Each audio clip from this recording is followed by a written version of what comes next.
was incredible. It was really exciting, but also terrifying. I would have loved to see you throw your hands up there and just let it out. I'm not used to not having my guitar in my hands. Get in the habit of opening up. This time, I wanted to do the same thing from the last round and put the guitar down. I'm having a hard time like getting out of my body. And especially bluegrass, you stand in one spot, you do your thing, and then you walk off the stage. Yeah, of course. Yeah. So you're kind of challenging yourself. I love to hear that. 1000%. I'm scared, y'all. Don't be. Don't be scared.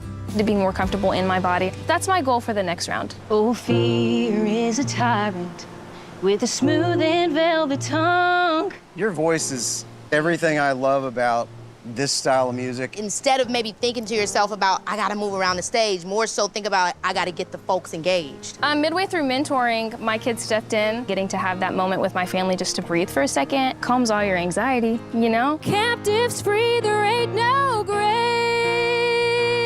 It was beautiful to just see how she came alive. She grew up in a family band. It makes sense why that opened her up a little bit more. Could hold his body down. She's definitely seasoned, but I think she's feeling like, how do I do what I do on a show like this? Look for your family in the audience. Capture the feeling that you have when they're up there with you. But look at him, I'll cry. But ain't nothing wrong with crying. The entire journey through all of this, I'm having to just constantly peel layers off. I hope that I'm showing my boys that no matter how old they are, be open to learning and to just be resilient. Hannah Harper, the string cheese song woman, is starting to creep into America's hearts.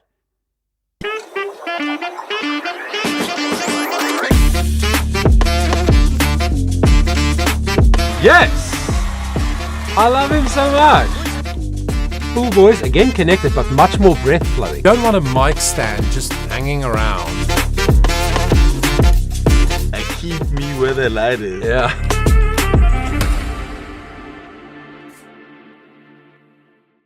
What's up, everybody?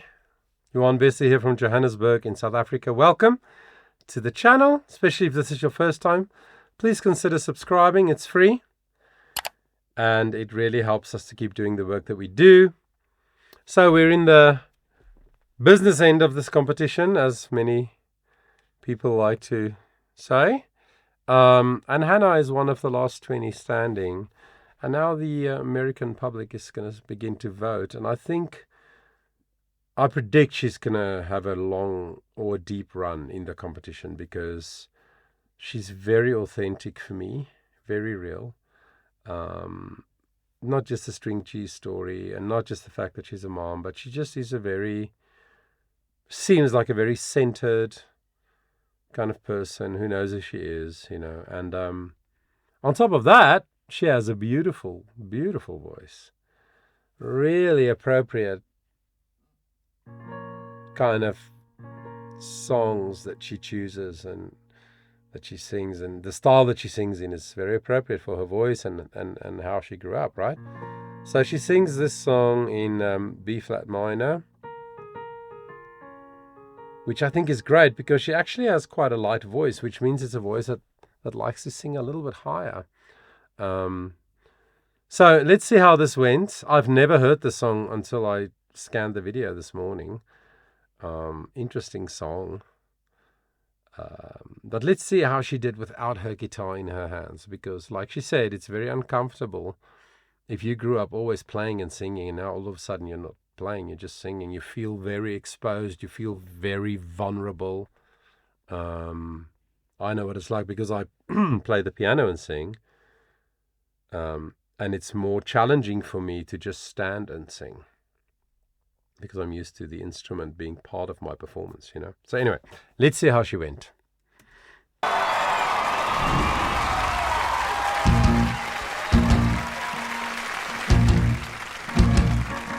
Oh, fear is a tyrant with a smooth and velvet tongue. Fear is a liar, he's always telling me to run. Oh, love is a resurrection. Love is a trumpet sound. Love is my weapon. I'm gonna take that giant down. Okay, wow. See, fear is a tyrant. She went to that low F3, which is extremely low for most female voices, but especially for a light voice like hers. But the fact that you could still hear the word on that low pitch means that she's singing with good technique. It's easy to say, yeah, somebody needs a good technique to sing high well. But not often enough do we talk about the fact that to sing low well also takes skill, like muscular skill and experience. Because if you do it correctly over a long period of time, it becomes the muscle memory, right?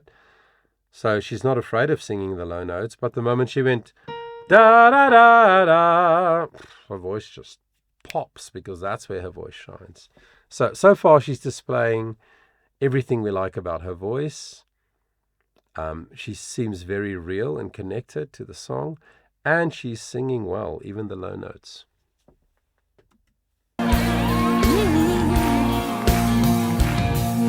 Oh, there was a battle, a war between death and life. And there on the tree, the Lamb of God was crucified. Then he went on down to hell, took back every key. He rose up as a lion, and he set all captives free. There ain't nothing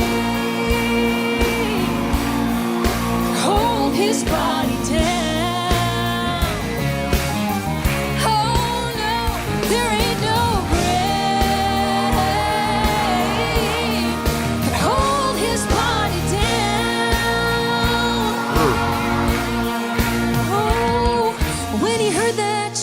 Sound. He rose up out of the ground. There ain't no grave could hold his body down. Can't hold him down. No, there ain't no grave could hold his body down.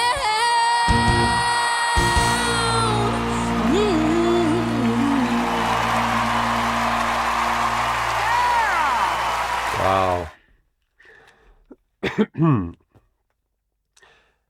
Yeah, in my opinion, that was a very, very good performance. She worked hard, you could tell.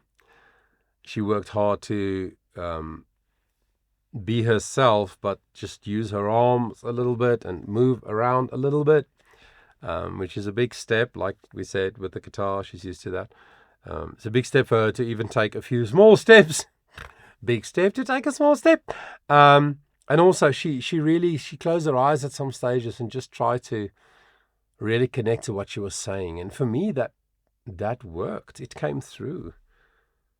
I can tell that she's believing what she's singing. And of course, the song has a spiritual connection, so clearly she is spiritually connected also to the messaging of the song. But vocally, that was just so good. All those high D flats, she sang them so beautifully. And so easy. It sounds so easy. When somebody sings anything, but especially higher and lower, and it just sounds effortless, like you don't think, ooh, that was hard, or ooh, they really had to work hard for that, then it means they're singing really well. This is the point. And it was easier for me, even as a vocal coach who analyzes singers for a living, it was easy for me to just enjoy the song, to just be pulled in to the performance, to the messaging, to the communication of the lyric and of the meaning of the song, rather than just trying to analyze what is good and what is not good. That makes sense. So, great job. I know she's probably intentional about also portraying a certain image, like she's a young mom, she's a country gal, so apparently she makes some of her own clothes and stuff, and that's all cool. But I hope, this is just a little side note, I hope that in one of the next rounds she would try something totally different in terms of a look, just to explore just to explore options. I'm all for, and you should know that if you've watched my channel for any length of time, I'm very much for authenticity, for being real, for being yourself. She's definitely doing that well, but I just think it'll be cool if she challenges herself a little bit and maybe wear a really elegant, like, nightgown kind of thing, like, not a nightgown, evening gown, like a flashy, beautiful dress or whatever, because she's a really beautiful woman to look at. And I just think it'll be cool to see a different side of her. But anyway, that's a side note. I hope you enjoyed my analysis. If you did, please give the video a thumbs up. I would appreciate it. And let's keep journeying together in this American Idol Season 24. And let's see who ends up as our top 10, top 5, top 3, and who will be the winner. Why don't you let me know in the comments? Who do you think? Who do you think people are going to vote for?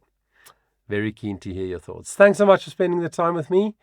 And until next time, I want you to remember that your voice matters.